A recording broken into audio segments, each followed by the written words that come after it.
Well, we better get straight into it. Probably we're heading into the most dangerous times that UK has been in for some considerable time. Well, Theresa May clearly jealous of Erdogan's attempts at dictatorship in Turkey, so she's going for her own.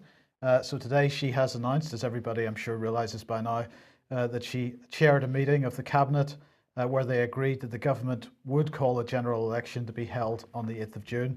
Now, of course, I had said that this would not happen because of the Fixed Term Parliaments Act, on the basis that 60, you need a significant vote in Parliament, and that without 60%, a two-thirds majority in Parliament, she couldn't actually get this through. Well, we'll come on to that in a second.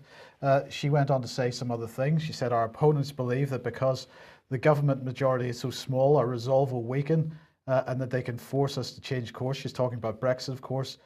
They are wrong, she said. They underestimate our determination to get the job done. She said Britain is leaving the European Union and there can be no turning back.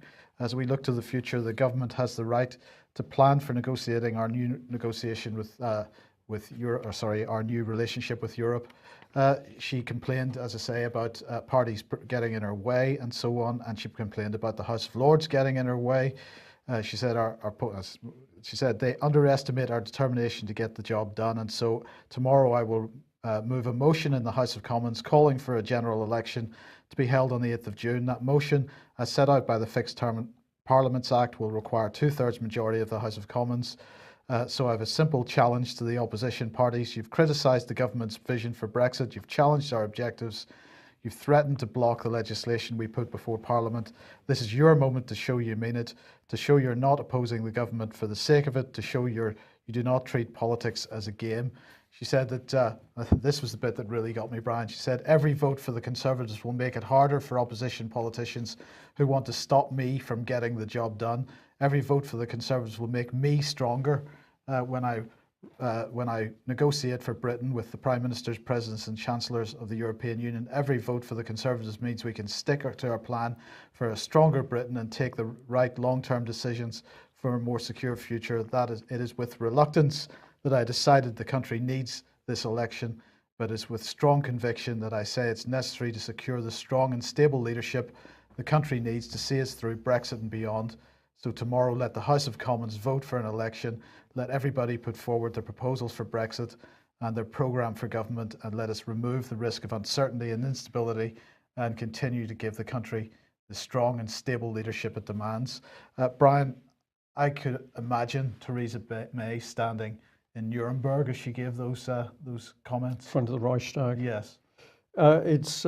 It's very, very dangerous stuff. I think this is the Tory party now going for the dictatorship. They haven't been able to manoeuvre and do what they want, so this is the attempt to get a substantial working majority. And I think we're going to see very sinister, dangerous policy coming out of this woman. Perhaps we can just pop her back on screen, because I think the image of her here is very interesting. She's clearly been made up, no question of it. I'm picking up on this because I think this is how carefully the Tories are managing. It's not just a question of a politician going and speaking to people and telling them what's what. This is all carefully stage managed. So she's had a page boy haircut, which was a little bit hard. That's been softened. She's got rid of the pearls, so just a simple blue dress. A lot of people saying in the chat box that this is her trying to mimic Margaret Thatcher again. But this is all immensely carefully stage managed. This is the heavy Tories. In symbology. Heavy in symbology. This is the Tories going flat out for their dictatorship. Well, I'll stop at that point, because if people can't see what's coming here, underneath it, communitarianism, the big society, dictatorship. David, you said that it was very likely she would call a general election because of the desperate situation they're in, the desperation that they're facing. I'm pretty staggered that she expects to get a two-thirds majority, and as we're going to come on to in a second, I'm pretty staggered that the Labour Party seems to be really keen to get involved in this, because they must assume that they're going to get slaughtered at the polls. Yeah, quite. It beggars belief, doesn't it? You'd think that they would oppose it politically, So you've got to say, yeah, I mean, fair enough. We sort of strategically forecast right from the sort of start of Brexit that this was going to be the case. But why on earth would the Labour Party go along with it? So, has the party system failed? Has it failed the people? Because this is going, this is absolute crisis management stuff coming out here. They are desperate to get their agenda through, and they're going to use this method of calling a snap general in order to do it. So we've nationally we're in more trouble now than what we were to start with, frankly, prior to the Brexit campaign. This is now dire because the stuff that wasn't being resolved in Parliament still isn't being resolved because obviously the MPs are not doing their jobs.